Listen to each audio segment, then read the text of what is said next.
PT Kereta Api Indonesia menerapkan peraturan baru yaitu wajib vaksin bagi pengguna kereta api lokal. Aturan ini pun sudah diterapkan di sejumlah stasiun keberangkatan di Kota Bandung.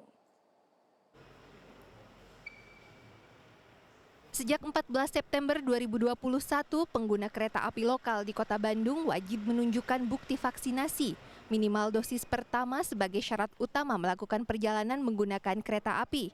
Sebelumnya, aturan ini diberlakukan pada pengguna kereta api jarak jauh yang harus menunjukkan surat keterangan vaksin dan hasil negatif tes PCR atau antigen sebelum jadwal keberangkatan.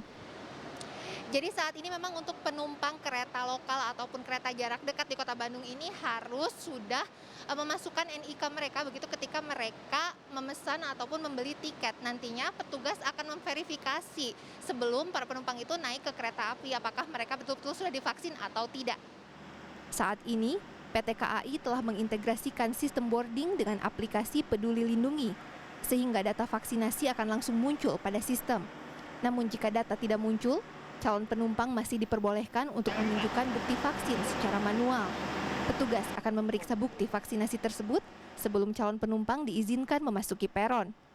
Meski sudah diterapkan selama beberapa hari, masih ada calon penumpang yang belum membawa bukti vaksin sehingga tidak diizinkan naik kereta api. Sementara bagi calon penumpang dengan kondisi kesehatan khusus yang menyebabkan tidak bisa divaksin, wajib melampirkan surat keterangan dokter untuk bisa menggunakan kereta api. Nggak bisa masuk karena harus ada surat vaksin. Gitu. Tapi Ibu sendiri sudah divaksin belum? Belum. Ini kan udah ada penyakit. Enggak, saya kan punya penyakit gula, jadi harus ada surat dari dokter. Nggak divaksin, harus ada surat dari dokter, Mbak. Saya nggak bisa divaksin.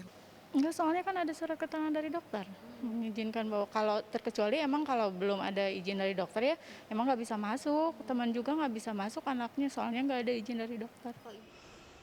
Berdasarkan data dari PT KAI Daop 2 Bandung, sejak 5 Juli hingga 16 September 2021 tercatat ada 1.510 pengguna kereta api lokal dan jarak jauh yang tidak dapat berangkat karena belum melakukan vaksinasi. Pada masa pandemi, jumlah penumpang untuk kereta api lokal mengalami penurunan. Dari total kapasitas 106 penumpang untuk satu kali keberangkatan, rata-rata hanya terisi 20 penumpang saja. Ya, kalau kita bicara peningkatan penumpang tentunya untuk kereta api lokal, saat ini rata-rata okupansinya ada di 5.500 sampai dengan 6.000 dalam satu hari. Artinya bahwa dalam satu perjalanan itu hanya lebih kurang 18% yang terisi dari tempat duduk yang tersedia. Karena dalam satu hari sekitar 5.500, tentunya kalau kita bagikan ke dalam jumlah perjalanan, itu dalam satu kereta, artinya dalam satu gerbong, kalau masyarakat biasa menyebut satu gerbong, itu hanya terisi lebih kurang 18 sampai 20 orang. Jadi itu pun menunjukkan bahwa memang apa yang kami harapkan, pemerintah anjurkan bahwa kalau memang tidak penting nggak usah bepergian itu sudah terlaksana saat ini. Saat ini PT KAI Daop 2 memberangkatkan kereta api lokal Bandung Raya dengan total 38 keberangkatan per hari. Sementara untuk kereta reguler, PT KAI Daop 2 hanya memberangkatkan 2 kereta eksekutif dan 2 kereta ekonomi setiap harinya. Laisa Nisa, Helmi Suryanegara, Bandung, Jawa Barat.